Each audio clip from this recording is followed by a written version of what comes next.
Ya es viernes. Bueno, vamos a informar el día de hoy sobre la participación de México en el Concierto de las Naciones, en la ONU, para promover la elaboración, creación de una vacuna contra el coronavirus. México ha estado participando en este propósito y ahora el secretario Marcelo Ebrard les va a informar y va a informar al pueblo de México sobre la participación que se tiene en este propósito muy importante que va más allá de México, tiene que ver con todos los países afectados por esta pandemia. Entonces vamos a dejarle al secretario de Relaciones Exteriores la palabra y luego abrimos para preguntas y respuestas si hay preguntas sobre este tema y luego nos vamos a lo general, si les parece. Entonces, adelante. Con su permiso, señor presidente, muy buenos días. Como ustedes saben, el presidente López Obrador planteó en la conversación con el G20, los 20 líderes de ese grupo, que debía hacerse un esfuerzo para garantizar el acceso de todas y todos, quiero decir, acceso universal, a medicamentos, equipo y a la potencial o posible vacuna que en su momento se llegue a desarrollar para hacer frente al COVID-19. Derivado de ese planteamiento que hizo México por conducto y presentado por el señor presidente de la República, se presentó y se preparó una resolución para la Asamblea General de las Naciones Unidas, a cargo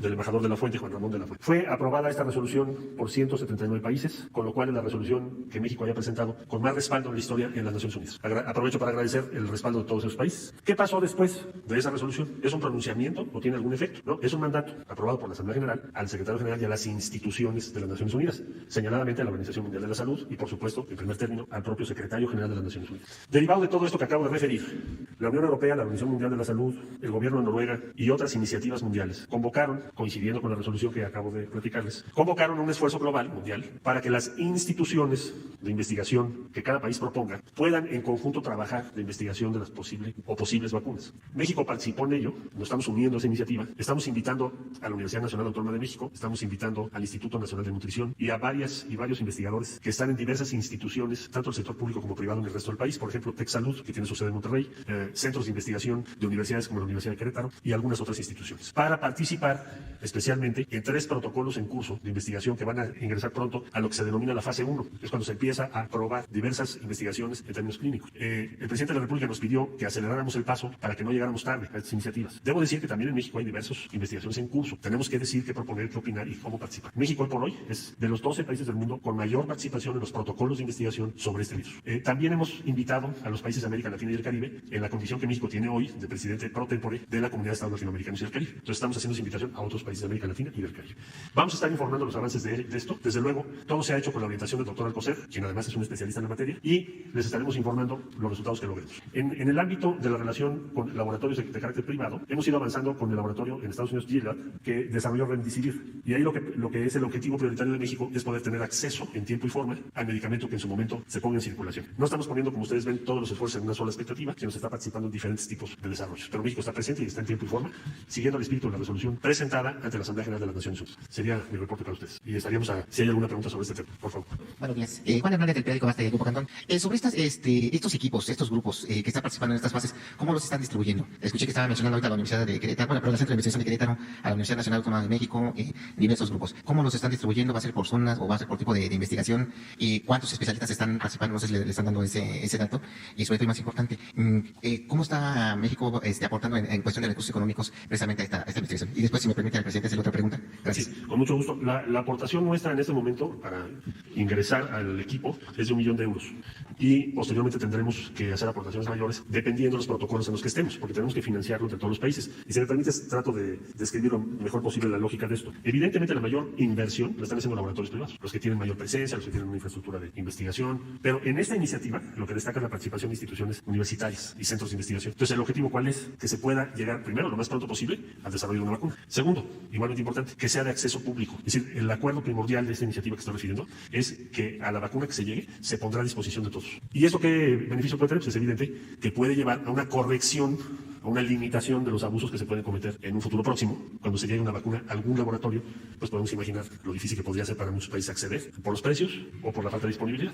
Entonces estamos en este trabajo con €1 millón fue la aportación. Ahora, ¿qué tenemos que hacer respecto a las instituciones y personas que participan? Bueno, primero tenemos que decidir de los protocolos en curso, quién participa en cuál, dependiendo del grado de especialización, porque hay 3 en fase 1, pero hay muchos otros protocolos presentados. Tenemos que también dilucidar si México puede presentar su protocolo para participar o que otras instituciones del mundo se puedan unir o participar con esa línea de investigación. investigación. Eso está por decidirse. ¿Cuándo? La semana que entra. Entonces, número de participantes, siempre es un número limitado. O sea, estoy hablando de que no van a participar más de 18 personas, que tienen las credenciales, además, para poderlo hacer, porque no es un tema de representación, es un tema de investigación. Eso lo estaremos informando hacia el fin de la próxima semana, con todo detalle. Sí, muchas gracias. Usted, sí. Buen día, canciller. Carlos Guzmán de Aba Noticias. Con respecto a esta cuestión de la vacuna, ya habíamos traído por ahí alguna cuestión al respecto. La Universidad Nacional Autónoma de México está participando con este tema, había platicado con algunos especialistas en este sentido, pero ¿cuáles serían esas condiciones preferentes a las que podría acceder México, contrario a Latinoamérica? Según tenemos entendido por este investigador, únicamente México a nivel latinoamericano es el único país que está participando en este convenio, en este protocolo. Si nos puede explicar cuáles serían esas condiciones preferentes y detalles de este tipo, por favor. Y también una pregunta para lo más relevante es que tengas acceso a las investigaciones y desarrollos que están llevando a cabo universidades de varios países del mundo, muchas de las mejores universidades y centros de investigación del mundo. En otras palabras, que puedas tú tener acceso a la misma información que tiene un investigador en Oxford o en cualquier otra universidad de las que están participando. Y eso de por sí ya pone a México en la posibilidad de llegar al mismo tiempo al desarrollo de esa vacuna. Y también nos permite hacer crecer nuestra capacidad de México tecnológica para tener esta vacuna. Entonces es un asunto de interés estratégico nacional y eso nos da derecho. Cuando tú participas en esto y aportas y estás en ese protocolo, pues tienes acceso a todo el conocimiento. Eso es lo más valioso de este acuerdo, de este convenio. Y el compromiso, ¿cuál es? Que tendrá que ser público el resultado que tengamos. O sea, que no podremos actuar de manera contradictoria al espíritu primordial que anima esta iniciativa, que es una respuesta global al coronavirus con acceso universal. De América Latina se invitó a México, ¿por qué razón? Uno, porque presentamos la resolución ante las Naciones Unidas. Entonces eso le da a México un papel de cierto liderazgo en el tema, porque no hay otras resoluciones aprobadas, y menos por ese número de países, respecto a un tema álgido como es este. Esto se planteó por el presidente López Obrador en aquella reunión. De todos los 20 líderes, fue el que dijo, esto es lo que se necesita. Entonces, por eso nos invitan, en primer lugar. Segundo, porque México tiene la capacidad tecnológica y científica para participar. Caso contrario, probablemente no nos habrían invitado. Y tercero, porque saben que tenemos en este momento la presidencia de la Comunidad de Estados Latinoamericanos y del Caribe. A usted, por favor. Buenos días, canciller. Buenos días, presidente. Canciller, en estos esfuerzos multilaterales que se está haciendo, quería preguntarle cómo va la participación de México en los ensayos clínicos para el Remdesivir. Tengo entendido que estamos participando en uno del NI y queremos participar en uno de la OMS. ¿Cómo funciona? ¿Cuántos pacientes se les tiene que aplicar el medicamento? Etcétera. Y se hizo un primer esfuerzo y una gestión exitosa para incluir a México, que no estaba, cosa que obviamente la instrucción fue que si participáramos, vía el Instituto Nacional de Nutrición. Esa fue la resolución que tomó la Secretaría de Salud. Ahora hay una iniciativa de la Organización Mundial de la Salud, entonces vamos a ampliar el número de pacientes en México y seguramente van a participar más instituciones, pero hoy por hoy es el Instituto Nacional de Nutrición el que está participando, el que lleva el protocolo. Vamos a ampliarlo y les vamos informando conforme se vaya ampliando. ¿Qué es lo importante hoy? Que ya estás en el protocolo. Sí. Pero no tiene el dato de cuántos pacientes están ahorita y cuántos van a ser. Pacientes en el Instituto Nacional de Nutrición en el primer tramo son 7 y luego lo van a aumentar. Ahora estamos esperando el acuerdo con el laboratorio de la Organización Mundial de la Salud para ver el número total de los que van a ser incluidos en el protocolo próximo, que desde luego tendrá que ser más grande. Sí, muchas gracias. Quería hacerle una pregunta al presidente, aprovechando que tengo el micrófono. Suelta si quieres que terminemos el tema. ¿Terminamos el tema? Okay. Sí. Allá atrás, por favor. Buenos días, canciller. Alejandro Alemán, de Diario Plaza Juárez. Quisiera preguntarle, la iniciativa que presentó México para el manejo de la pandemia, buscando que los beneficios sean globales, ¿qué otros temas está abarcando, además de la cuestión de la vacuna? Porque son muchísimos temas en los cuales se puede tener una visión global y, por lo tanto, tener un mayor beneficio. Muchas gracias. Sí, se planteó, desde luego, acceso a medicamentos, en este momento frente a la pandemia. Se planteó el equipo, ahí señaladamente ventiladores, pero no es lo único, y se planteó el tema de la vacuna. Son los tres campos que está trabajando. Se pide al secretario general, que lo está haciendo por conducto de la Organización Mundial de la Salud, que organice estos protocolos, como el que acaba de referir la compañera, que tiene que ver con uno de los medicamentos prometedores, en donde se tiene que incluir a un número importante de países del mundo, entre ellos México, en los protocolos clínicos y en la disponibilidad en su momento del medicamento. Entonces es muy buena señal que la Organización Mundial de la Salud esté haciendo eso, esté haciendo los protocolos. Sí tuvo un resultado el haber presentado esa resolución y sí hay un consenso en el mundo que va en esa dirección. Entonces en eso estamos, eso es lo que queremos hacer. La vacuna es estratégica, porque para regresar a la, vamos a decir, una normalidad plena económica en el mundo y comercial y de todo tipo, vas a necesitar la vacuna. Entonces el que se tenga un acceso universal a la vacuna es un asunto mayor. Si no, vamos a tener dos tipos de países, los que sí tienen la vacuna y los que no tienen. Esto tiene que ver con vidas y tiene que ver con bienestar. Entonces por eso es una lucha importante para México. Sí, pero yo me refería a que se está ampliando a otros campos. Es evidente que el campo médico lo está explicando usted, pero hay otros campos, por ejemplo, el campo de derechos humanos, que es muy importante, el campo de la economía. Ahorita se está planteando que se vuelvan a integrar las cadenas productivas. Y yo creo que en esos temas el espíritu de la propuesta mexicana va en ese sentido y quisiera ver si se están haciendo esfuerzos por ahí. Muchas gracias. Se está sobre todo planteando cómo vamos a organizar la respuesta económica en los próximos meses y hacia el fin del año y el año entrante frente al inmenso impacto que tuvo y va a tener esta pandemia, que esencialmente son dos. Va a agudizar la pobreza en el mundo y va a aumentar la desigualdad social. Y no va a ser suficiente con las medidas que tradicionalmente se han tomado. Eso también se los dijo el presidente en el G20. Sobre ese particular, Sí tendremos y tenemos varias iniciativas con la Alianza Multilateral, con la Unión Europea, con el conjunto de los países de América Latina y el Caribe, pero su expresión en acciones conjuntas en las Naciones Unidas será después, en los próximos meses, una vez que hayamos regresado a una actividad económica y la pandemia esté, vamos a decir, en una circunstancia no de emergencia como estamos ahorita. Pero sí va a ser algo que nosotros vamos a luchar en estos meses que vienen, porque es indispensable. Y no hablamos nada más por México, hablamos por el conjunto de los países que van a tener una situación muy difícil. Hay países que pueden tomar medidas, que son los países que tienen, digamos, el mayor peso en el sistema monetario internacional, pueden aumentar su deuda de manera muy importante, pueden hacer muchas cosas. Pero el conjunto de los países, la mayoría de los países, no podemos hacer eso. Estamos en una situación distinta. Entonces, por eso, ese va a ser el siguiente debate en el que vamos a estar presentes y también vamos a presentar diversas iniciativas. Bueno, último, gracias. Buenos días, canciller. Buenos días, señor presidente. Berenice Telles, del Diario Nacional 1+1. Con respecto a esta situación de que, bueno, ya está como la discusión de cuándo se regresa al tema de la producción y esta propuesta de Brasil y Reino Unido de los pasaportes de inmunidad, ¿qué opinión tiene usted al respecto a este tema? Bueno, mire, hay diferentes estrategias que se están siguiendo todo el mundo. Nosotros hemos llevado un seguimiento de todo ello para ponerlo en manos de las diferentes instancias del Gobierno de México, en primer lugar, señor presidente, Economía, Hacienda, las diferentes instancias. Y ya en su momento pues, serán esas instancias las que dirán cómo va a ser en México una vez que el presidente de la República así lo determine, cómo se van a aplicar en México las diferentes experiencias y qué lecciones podemos tomar de lo que han hecho otros países, para bien y para mal. ¿Qué podemos aprender? Todo eso será materia pues, de la estrategia que México siga respecto a la recuperación económica, que ya el señor presidente lo ha comentado varias veces. Muchas gracias.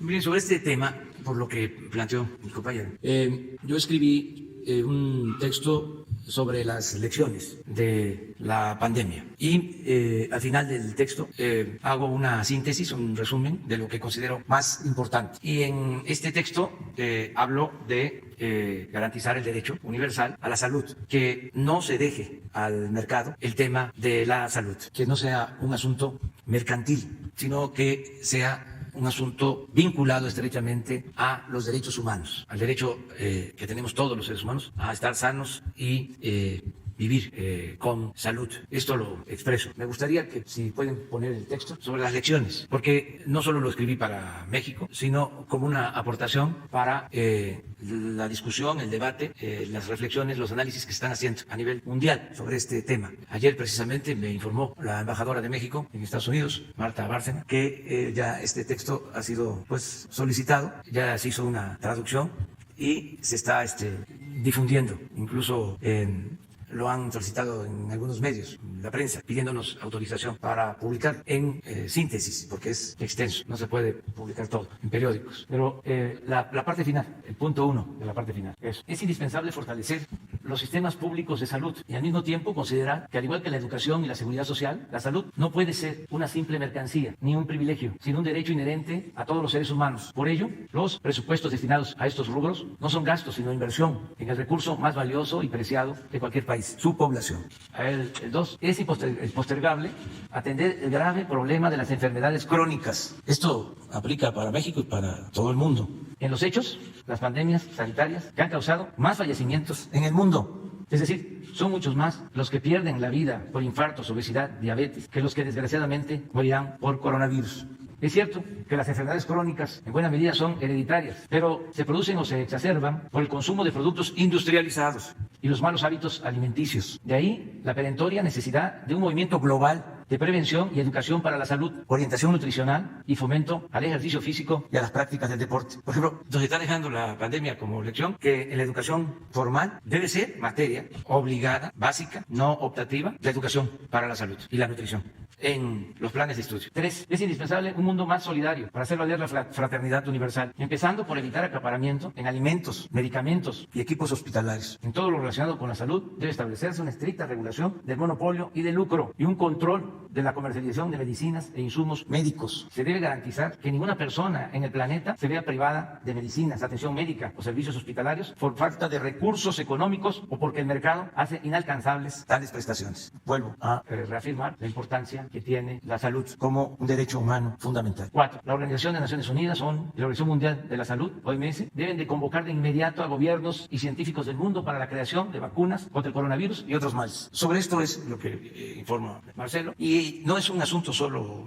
de México. Son varios jefes de Estado, afortunadamente los que se están pronunciando, dirigentes de el mundo de la ciencia, incluso dirigentes religiosos. El Papa ha hablado de esto, de la unidad para obtener lo más pronto posible la vacuna. Luego es el tema económico. 5, desechar el modelo que genera riqueza sin bienestar y procurar una mayor intervención del Estado en el cumplimiento de su responsabilidad social para garantizar derechos básicos y universales a la salud, a la alimentación, a la educación, al trabajo, a la vivienda, a la cultura y al deporte. Al Estado le corresponde atemperar las desigualdades sociales. Es una función básica, porque durante el periodo neoliberal se ha apostado a desaparecer al Estado en lo que corresponde a su responsabilidad social, diluirlo. Y es, aquí lo digo, muy hipócrita, porque no se quiere que intervenga el Estado para atender las necesidades sociales, pero sí se pide la intervención del Estado cuando se trata de rescatar empresas o instituciones financieras en quiebra. Entonces, ¿en qué quedamos? ¿Hay libre mercado o no? Al Estado le corresponde atemperar, decía, las desigualdades sociales. No es posible seguir desplazando la justicia social de la agenda de los gobiernos. No es jugar limpio utilizar al Estado para defender intereses particulares y procurar desvanecerlo cuando se trata del beneficio de las mayorías. No es lícito ni ético defender la facultad del Estado para rescatar empresas e instituciones financieras en quiebra y considerarlo una carga cuando se trata de promover el bienestar de los más desfavorecidos. Basta de hipocresía. Esto es muy importante, el 6. Fortalecer valores culturales, morales, espirituales y reconocer a la familia como la mejor institución de seguridad social. 7. Reconvertir los organismos económicos y financieros internacionales, como el Banco Mundial, el Fondo Monetario Internacional, el Banco Interamericano de Desarrollo, la Organización y la Cooperación para el Desarrollo Económico, el Grupo de los 20,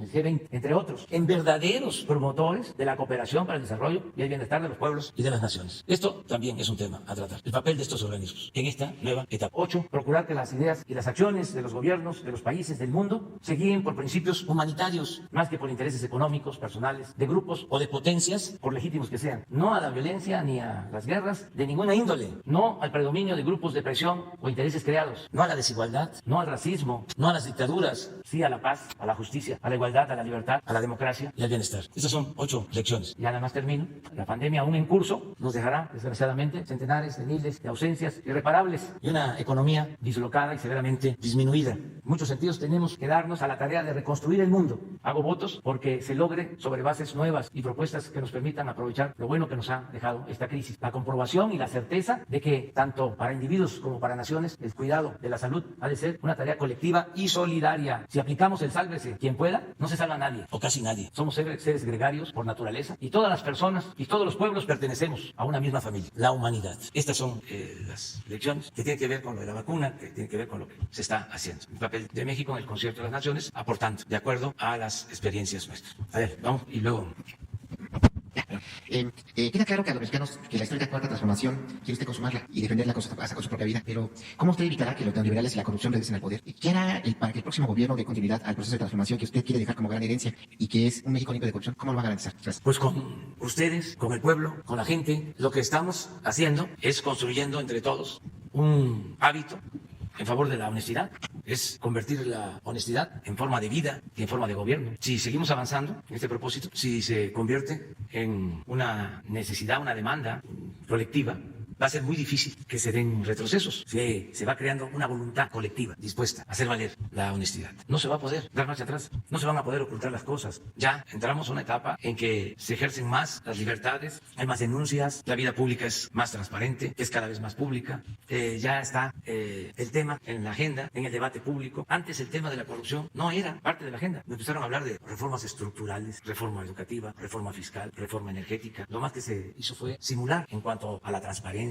a que no iba a haber monopolios, actores preponderantes. Se hicieron hasta reformas en ese sentido y desde luego que no se avanzó. En el caso de la transparencia, pues se creó hasta un organismo para ese propósito y fue cuando hubo más corrupción en ese periodo. Cuando se hace la reforma a las comunicaciones para evitar los monopolios, pues lo mismo. Se creó también un organismo, creo que se llama IFETEL o algo así, ¿no? Al otro día estaba yo viendo la estructura, el aparato. Tienen 7 consejeros, que yo creo que deben de estar ganando más que el presidente, cada uno. Porque como son autónomos, que eso también fue la moda, crear organismos satélites. Pero no solo son los 7, sino tienen un aparato de investigadores, asesores, y deben de tener como unas 40 o 50 direcciones generales. El caso es que cuesta más de 1.000 millones de pesos. El aparato es ese organismo. Y la pregunta es, ¿ya no hay monopolios en la comunicación? ¿Ya no hay actores preponderantes? No es nada personal, pues, contra los consejeros. Además son técnicos, son especialistas. Pero lo que voy es, lo más importante de todo es el que se vaya creando cada vez más conciencia en los ciudadanos, en la defensa de sus derechos. Por eso pienso que no va a ser fácil un retroceso. estamos avanzando bien con la gente. Yo he sostenido que hay veces que se llevan a cabo revoluciones,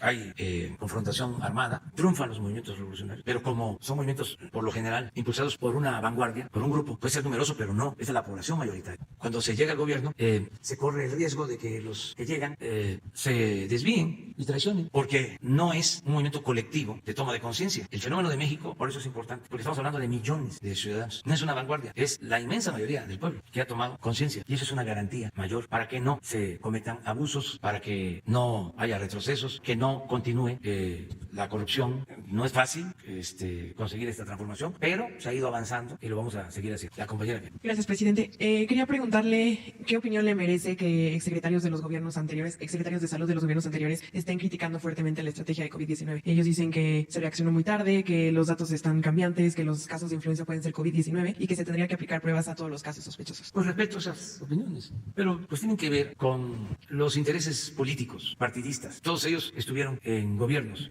de partidos opositores a nuestro gobierno, y pues yo creo que ya los mexicanos saben quién es quién en el tema de salud, qué dejaron, cómo está el sistema de salud. No miento, lo estamos levantando, lo dejaron en ruina, imperó la corrupción, se robaban hasta el dinero de las medicinas, cientos de hospitales inconclusos por todo el país, un cementerio de hospitales, de centros de salud abandonados. Hagan la investigación, cuántos centros de salud, cuántos hospitales abandonados en Oaxaca, en Chiapas, en Yucatán. Bueno, aquí hemos hablado, no sé quién era el secretario de salud en ese entonces, pero me tocó ir a Ciudad Juárez, a un hospital que inauguraron, pero nada más pusieron la fachada como escenografía y se cortó el listón y lo dejaron inaugurado, pero adentro quedó en obra negra y desde luego que lo cobraron, pero ya eso ya corresponde investigarlo a ustedes. De todas maneras, ellos, los ex secretarios de salud, tienen todo el derecho de opinar, de manifestarse, de criticar, de disentir, pero es la gente la que tiene que opinar sobre esto.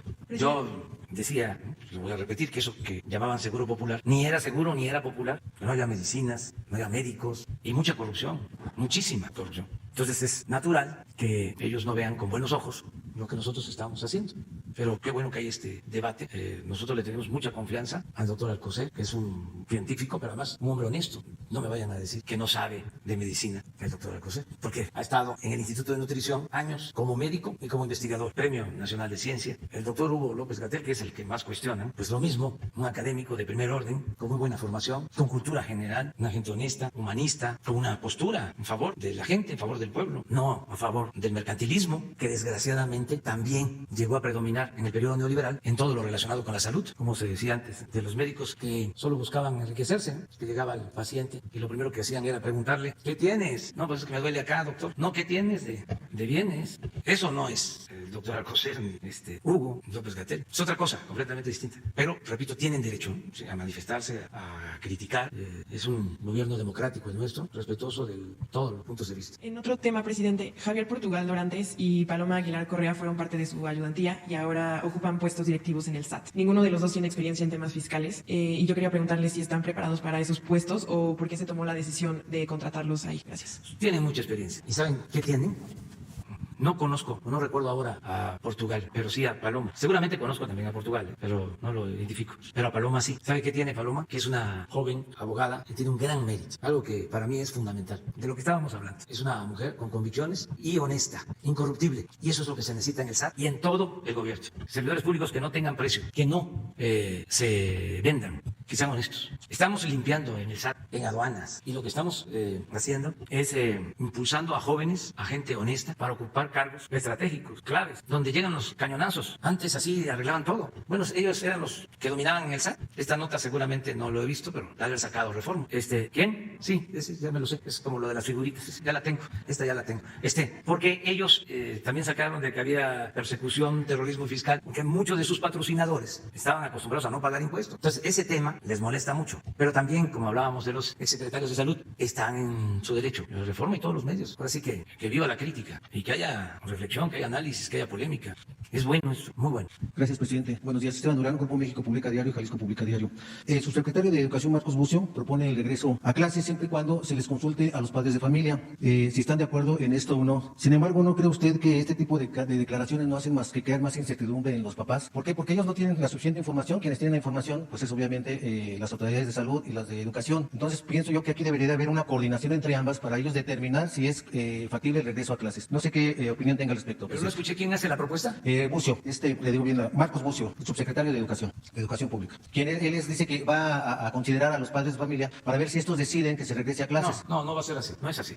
Hay un grupo, así como se definió sobre el plan de emergencia sanitaria, que intervinieron desde luego los médicos, los especialistas, pero también de otras secretarías del gobierno federal. Así ya se conformó un grupo donde está el secretario de Salud, la secretaria de Economía, está Marcelo, está el secretario de Educación Pública, el secretario de Hacienda, y se está haciendo un trabajo conjunto. Van a tener ya una primera propuesta el lunes para el regreso a la normalidad económica, social, cultural, educativa. Se está analizando la posibilidad. El lunes me van a presentar ya una propuesta inicial y nosotros queremos darla a conocer a ustedes y a los mexicanos el miércoles o el jueves.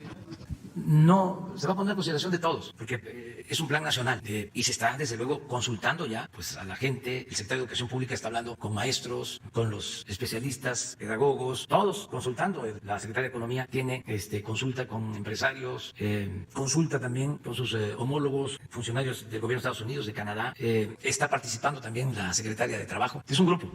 Y se va a hacer una propuesta el miércoles o el jueves de la semana próxima de cómo vamos a ir regresando a la normalidad, bajo qué condiciones, desde luego con apego a protocolos de salud, cuidándonos, porque ha sido mucho el esfuerzo, el sacrificio, como para que regresemos, ahora sí que lo que llaman en estampida, y regrese el problema. Entonces, si ya hicimos la mayor parte, si la gente se ha portado tan bien que hemos podido aplanar la famosa curva, lo que yo llamo domar la pandemia, y lo hemos hecho porque la gente ha ayudado muchísimo, quedándose en casa con la sana distancia, pues tenemos también que cuidar que al regreso no se vuelva a reactivar la pandemia. Entonces, va a ser por etapas, vamos a ver también lo territorial. Marcelo aportó en una reunión de lo de los semáforos, o sea, qué zonas pueden estar en verde, en amarillo, en rojo, y las distintas también actividades, tratando esto con un enfoque territorial, pero también sectorial, o de actividades productivas. De manera muy especial tenemos que cuidar lo educativo, el regreso a clases. Entonces ya les vamos a informar sobre esto, pero no es así. Pues imagínense, ahora no podemos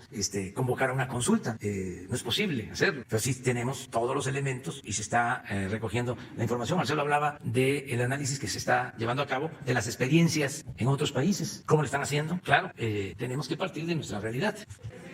Luego tú y tú. Presidente, buenos días. Luis Méndez de Notimex. Presidente, hay un tema que a mí me gustaría recuperar.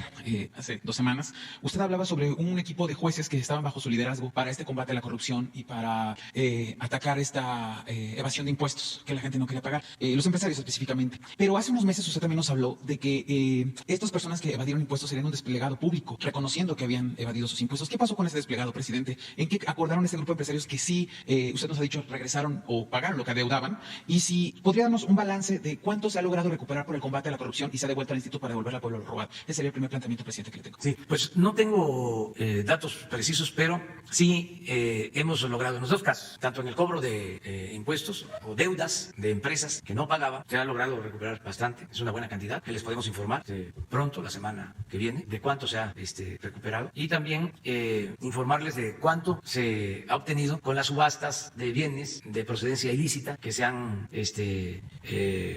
obtenido, cuánto es lo que hemos recuperado de dinero, y por las subastas de joyas, de casas, de automóviles, también les vamos a informar, y no solo cuánto se ha obtenido, sino a dónde ha ido ese dinero o a dónde está ese dinero, porque todo lo que se maneja en el instituto para devolver al pueblo lo robado, todo se destina a obras en comunidades, caminos, distintas actividades, por ejemplo, instrumentos musicales para las bandas en Oaxaca, pero les vamos a informar, y todo lo que está incluso comprometido. Tenemos que hacer los caminos a la Yesca, en Nayarit, que sale dinero del Instituto para devolver al pueblo robado. Otros caminos, tengo en mente el compromiso de hacer el camino a Tarjea, en Guanajuato, que es el municipio más apartado de Guanajuato, que no tiene camino pavimentado.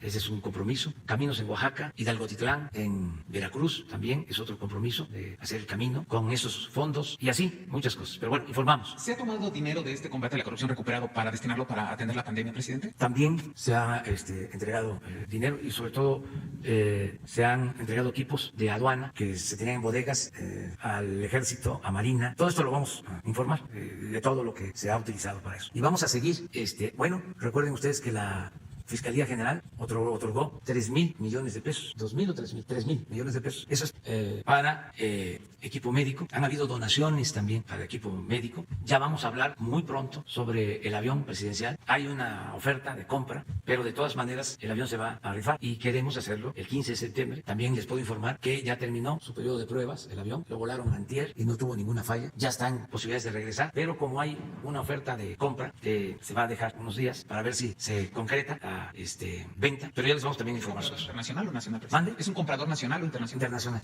Presidente, mi segunda pregunta, me gustaría preguntarle al canciller. Ayer autoridades mexicanas y estadounidenses acordaron ampliar los puntos de inspección fronteriza para frenar el tráfico de armas, canciller. Se habla de que pasarán de 6 a 20 puntos de revisión. Si nos podría indicar, por favor, cuáles serían esta ampliación y cuáles serían estos 20 puntos. Y la segunda, ayer en la ONU también se firmó un pronunciamiento para que se considere la salud sexual y reproductiva como un tema esencial que se atienda durante la emergencia. ¿Qué implicaciones tiene que México se adhiera a este pronunciamiento que se hizo en la ONU en materia de salud sexual y reproductiva en el contexto de la pandemia, canciller, por favor? Con su permiso, señor presidente. Bueno, respecto a la frontera con Estados Unidos, hay varios temas y sí estamos pensando que se pueda extender, ampliar los puntos de revisión, porque hemos estado insistiendo en el tema de tráfico de armas, que es una de nuestras preocupaciones principales. Recién hubo una detención, como ustedes saben, en Nogales, que parece ser un punto de trasiego muy importante. Entonces, sí se está trabajando en eso. Todavía no llegamos a una decisión final de todos los puntos, pero con mucho gusto un poquito más tarde sí les puedo dar los que hasta este momento ya estamos de acuerdo. Probablemente. Todavía hay algunos detalles logísticos, esa es la razón. Pero con mucho gusto te lo doy un poquito más tarde. Ahora, respecto a Naciones Unidas, te diría, México está participando en varias iniciativas que tienen que ver ahora con la pandemia y sus efectos. ¿De qué estamos hablando? Estamos hablando, en primer lugar, de mujeres y niños, porque es donde el efecto en todos sus impactos lo hace más grave. Y el que nosotros defendamos la causa de las libertades, los derechos, como tú lo estás señalando, ha sido nuestra posición histórica, pero además todavía con la pandemia. Y todos los derechos de las mujeres, y más ahorita, con la situación que estamos viviendo todo. Obviamente los niños. Hay otra iniciativa que tiene que ver con las comunidades indígenas en el mundo, y hay otra iniciativa que estamos apoyando que tiene que ver con personas con discapacidad, porque evidentemente van a ser los conjuntos sociales más afectados. Hablaba yo de desigualdad, el señor presidente lo mencionó ahora en su reflexión y lecciones sobre lo que está haciendo la pandemia en nuestra sociedad y qué deberíamos hacer. Entonces, ¿por qué estamos participando? Porque nos anima ese ideario. México tiene que respaldar eso, que se protejan las libertades y los derechos. Para empezar, garantizar que no tengamos una gran hambre en varias partes del mundo. África preocupa mucho, pero nosotros. Luego, el aumento de la desigualdad en todo el mundo, que ya la estamos viendo venir. Y en particular, sobre mujeres, niños, comunidades indígenas y personas con discapacidad. Por eso estamos respaldando esas iniciativas. ¿Está considerando el análisis del crecimiento de la natalidad del país dado por México o el crecimiento también de eso no lo hemos presentado y sería muy pronto para poder hacerlo. Eso es una causa independientemente de esos datos, en los que México ha participado históricamente y vamos a seguir haciéndolo. Sí. Miren, me dieron la información que acabamos de decir de que 3,000 millones de pesos de la Fiscalía. No, fueron 2,000 que nos entregó aquí. ¿Se acuerdan ustedes? 2,000, pero en total van a entregar 5,000 millones. La Fiscalía. O sea que todavía falta que nos entreguen 3,000. O sea, entregaron ya 2,000. Ese es el dato. Mire, para complementar lo de armas. Ayer yo planteé de que era importante que el expresidente Calderón informara sobre el operativo llamado Rápido y Furioso, que consistió en introducir armas a México con sensores supuestamente para saber a dónde iban a parar esas armas y actuar en contra de esos delincuentes. En eso consistió en general el operativo. Y yo le pedí que dijera si sabía, si era un acuerdo entre gobiernos o no sabía él sobre este tema. Y contestó ayer. A ver si pueden poner. ¿Lo lees? Sí, buenos días. Es un tuit del expresidente Felipe Calderón que hizo ayer, 7 de mayo a las 7 de la noche. Dice, es falso que el gobierno de México haya tenido un acuerdo con el gobierno de Estados Unidos para introducir armas al país. Durante la administración 2006-2012, el gobierno mexicano exigió firmemente al gobierno de Estados Unidos detener el tráfico de armas que llegaban a los criminales. Abro hilo y otros comentarios. A ver los otros. A ver. Después de mucha insistencia, el gobierno de Estados Unidos ofreció tomar acciones para frenar el tráfico de armas. Entre ellas, la Procuraduría de aquel país buscó recolectar y generar evidencia judicializable para detectar, detener y llevar a juicio a los traficantes de armas. En otro tuit, es en este marco que, según se supo después, introdujeron detectores electrónicos en armas comercializadas en la frontera para rastrear su movimiento y actuar judicialmente contra los culpables. Sin embargo, la situación salió de control de las autoridades estadounidenses. La llamada Operación Rápido y Furioso fue un operativo secreto, cuya implementación y resultados fueron revelados a agencias mexicanas en la medida en que fueron del conocimiento público resultados negativos no deseados por sus autores en el Departamento de Justicia. En ningún momento el contenido ni la implementación específica de dicha estrategia judicial americana fue un tema que fuese materia de conocimiento, discusión y menos de acuerdo entre oficinas presidenciales. Bueno, sí se dio el hecho. Se dio a conocer, como él lo menciona el expresidente Calderón, porque esas armas se usaron para cometer homicidios en México. Incluso con una de esas armas se le quitó la vida a un funcionario estadounidense en México. Estamos ante un caso delicadísimo porque se está reconociendo de que hubo una intromisión ilegal, violatoria de nuestra soberanía por un gobierno extranjero, en el caso de que no existiera o existiese cooperación. Entonces, si ya sabemos esto de parte del expresidente, pues vamos a mandar una nota diplomática al gobierno de Estados Unidos. Queremos informe sobre este caso, que informe el Departamento de Justicia. Y muy bien que está aquí el secretario de Relaciones Exteriores para que se proceda y se pida toda la información sobre este asunto y se dé a conocer y se difunda, se sepa en México ampliamente cómo sería el procedimiento. Bueno, siguiendo esta instrucción, lo que haríamos es elaborar una nota diplomática que presentaríamos hoy mismo al gobierno de los Estados Unidos para que se comparta al gobierno de México y, por supuesto, a la opinión pública en nuestro país el conjunto de las averiguaciones e investigaciones que en su tiempo se realizaron respecto a este operativo, las conclusiones a las que se llegaron por parte de la administración, para que podamos someterlo a análisis y se pueda informar tanto a las instancias legales en México como a la opinión pública. Hoy mismo haríamos esa nota diplomática siguiendo sus instrucciones, señor presidente, y dada la buena relación que existe con Estados Unidos y los acuerdos vigentes, no vería yo inconveniente ni obstáculo para lograr tener esa información. ¿Mande usted?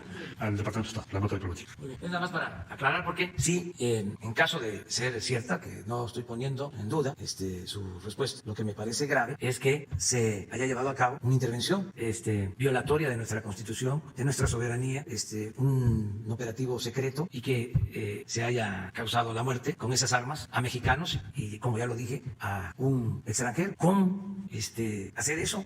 Un gobierno que invade de esa manera, que viola flagrantemente la soberanía, las leyes internacionales, y nos quedamos callados. Esto lo tenemos que ver no solo a partir de lo que sucedió o pensando en aquel tiempo, lo tenemos que ventilar para que nunca jamás se vuelva a llevar a cabo una acción de este tipo. El presidente Trump, cuando la situación de Culiacán, la detención de un presunto delincuente y luego el que se le tuvo que dejar en libertad para evitar una masacre, me habló por teléfono para decirme que ayudaban. Y luego, cuando el caso lamentable de la pérdida de vida de niños y de mujeres en Sonora, en Bavispe, también me habló para decirme que ellos ayudaban y que quería llamar terroristas a los narcotraficantes mexicanos. Entonces yo les di mi opinión en los dos casos y fue respetuoso de nuestra soberanía. Hasta él mismo lo expresó, que a petición del gobierno de México, por lo que nosotros habíamos sostenido, él daba marcha atrás en su propuesta, esta de considerar terroristas a los delincuentes del narcotráfico en México. Pero en todos los casos, consulta, y también la respuesta ha sido respetuosa, pero fijando nuestra postura de que somos un país independiente y soberano. Entonces, eso es lo que yo considero debe quedar ya en claro, y conocer toda la investigación y lo que implicó, quiénes participaron, y como cuestión nada más de complemento o cuestión complementaria, pues que el mismo gobierno estadounidense diga si hubo o no cooperación, nada más como complemento. Y si no hubo cooperación, que de todas maneras era indebida e ilegal, de todas formas, que el gobierno de Estados Unidos todavía es tiempo para ofrecer una disculpa, porque era otro el presidente, pero al final de cuentas es el gobierno de Estados Unidos que tiene que explicar esta situación, como nosotros tendríamos que hacerlo si hubiésemos hecho algo parecido en Estados Unidos o como cualquier país. Esto es parte del derecho internacional. Entonces vamos a tratar este asunto. Presidente, buenos días. Michelle Mejía de Multimedios. Si nos puede compartir cuáles fueron los temas que se abordaron durante la reunión anoche en el tema de la pandemia por COVID-19, porque pues estamos prácticamente por iniciar se prevé el pico de contagios. ¿Qué acciones se van a realizar? Eso por un lado. Y por el otro, pues qué mensaje le daría a todas las mujeres, primero por el Día Internacional de la Mujer, y también pues en este fin de semana que es muy complejo, pues también se celebra el Día de las Madres. ¿Qué mensaje le daría a todas las mujeres? Gracias. Sí, es por lo del 10 de mayo. Por el 10 de mayo. Es buena pregunta, es muy buena pregunta. Miren, anoche tratamos precisamente en la reunión de salud el que estamos en el caso de la Ciudad de México en la fase de mayor contacto. Estamos en el pico. Que esto, según nos informaron, puede durar hasta el día 20 del mes, desde ahora hasta el 20. Y la proyección es que a partir de ahí empiece a bajar el número de contagios y ya el descenso de la pandemia. En el caso de la Ciudad de México, porque como lo han dicho los especialistas, cada región tiene sus propias características y se ha hecho un trabajo así regional.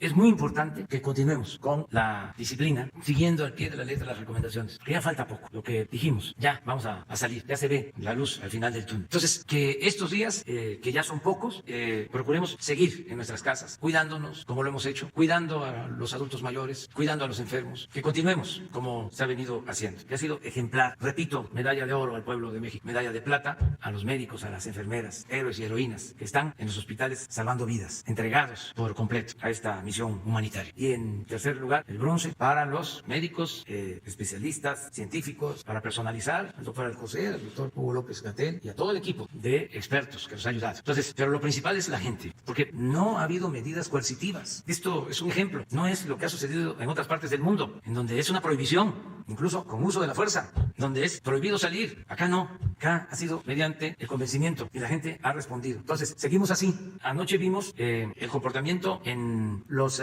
5 sitios más complicados. Quintana Roo, en particular Cancún, va evolucionando bien. Villahermosa, lo mismo, en Tabasco, Culiacán, Tijuana y el Valle de México. Y en ningún caso nos han faltado camas, ni ventiladores, ni especialistas. En ningún caso. Ayer se reforzó en Quintana Roo y en Baja California. Se llevaron equipos y se están reforzando otros estados. La segunda etapa ya inicia de atención a Puebla, Veracruz, fundamentalmente Puerto de Veracruz, Morelos, Oaxaca y Guerrero, Acapulco. Ya iniciamos. Se nombró a responsables en cada uno de estos estados. 5 mujeres van de responsables. Más tarde les dan los nombres de quienes nos van a ayudar para estar pendientes.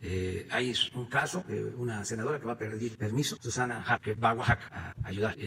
La directora del DIF nacional va a estar en Veracruz, de las que me acuerdo, Rocío García. Rocío Bárcena va a Guerrero, Elsa Beites a Morelos y Diana Álvarez a Puebla y Tlaxcala, la zona, sí, las dos.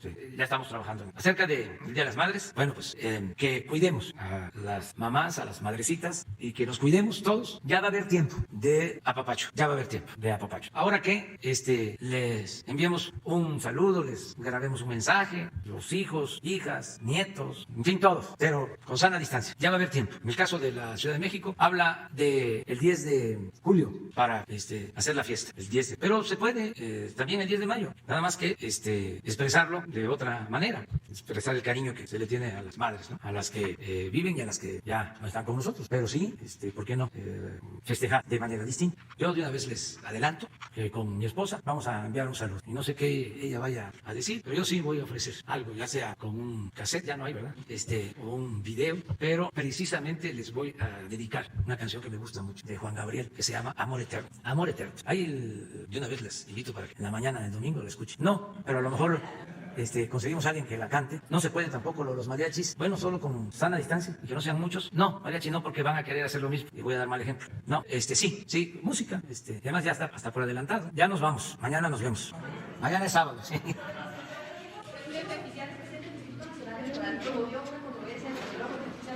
Argumentando que con el decreto que usted emitió para regresar o reducir los tiempos oficiales, se estaría violando la Constitución, se estaría violando las atribuciones que tiene el INE para la designación de estos mismos tiempos. ¿Qué responde usted, Alina? Pues no estamos de acuerdo con ese punto de vista. Hicimos esto porque nos corresponde al gobierno federal utilizar estos tiempos y decidimos entregarlos a la empresa de la radio y la televisión porque están atravesando por una situación como todos, pues muy difícil, y nosotros no los necesitamos, no son tan necesarios porque tenemos esta manera de comunicar. Entonces no son todos los tiempos, es una parte. Sin embargo, si ya se acudió al Poder Judicial, pues que sea esta instancia la que resuelva, decida, y nosotros vamos a respetar. No tiene que ver con los tiempos electorales, no, es lo que tiene que ver con el gobierno federal, ¿verdad? Sería bueno que lo explicara posteriormente, ¿sí? El periodo que no es de campaña, sí, no tiene que ver nada con la campaña, sí, pero que resuelva el Poder Judicial. Nos vemos entonces, pendiente. ¿No se puede para el lunes? Sí. El lunes, la primera.